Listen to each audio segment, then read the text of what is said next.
আমি জিএস পদে নির্বাচিত করার জন্য আমার সকল শুভাকাঙ্ক্ষী ঢাকা বিশ্ববিদ্যালয়ের সাধারণ শিক্ষার্থীবৃন্দ সকলের প্রতি আহ্বান জানাচ্ছি, আবু বাকের মজুমদারকে আপনারা জিএস পদে নির্বাচিত করুন।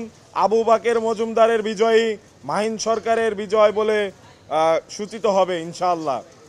নায়াসিনামাইড ও স্যালিসাইলিক সমৃদ্ধ লিলি ফেস ওয়াশ যা ফেসের ডেড স্কিন সেল দূর করে দেয় দ্বিগুণ ফাস্টার ব্রাইটেনিং। আপনারা সবই জানেন, আপনারা এও জানেন যে আমি একটি প্যানেল থেকে, সমন্বিত শিক্ষার্থী সংসদ প্যানেল থেকে জিএস পদে প্রতিদ্বন্দ্বিতা করার সিদ্ধান্ত নিয়েছি এবং আমার জায়গা থেকে সর্বাত্মকভাবে আমি প্রস্তুতি নিয়েছি যেন ডাকসু নির্বাচনে আমি জিএস পদে নির্বাচিত হতে পারি।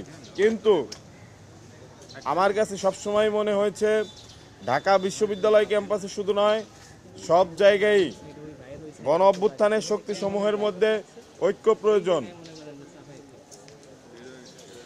সেই জায়গা থেকে আমি মনে করছি ঢাকা বিশ্ববিদ্যালয় কেন্দ্রীয় ছাত্র সংসদ নির্বাচনে যদি গণ অভ্যুত্থানের সামনের সারির নেতৃত্ব নির্বাচিত হতে পারে, তাহলে যে কারো চাইতে ঢাকা বিশ্ববিদ্যালয়ের শিক্ষার্থীদের প্রতি তারা বেশি দায়বদ্ধতা অনুভব করবে।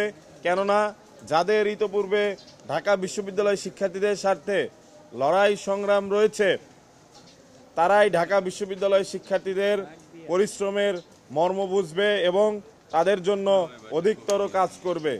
সেই জায়গা থেকে আমার মনে হচ্ছে আবু বাকের মজুমদার গণ অভ্যুত্থানের একজন অগ্রসেনানী, আমার স্নেহধন্য ছোট ভাই, সে যদি জিএস পদে নির্বাচিত হতে পারে সেটি আমার বিজয় বলে সূচিত হবে।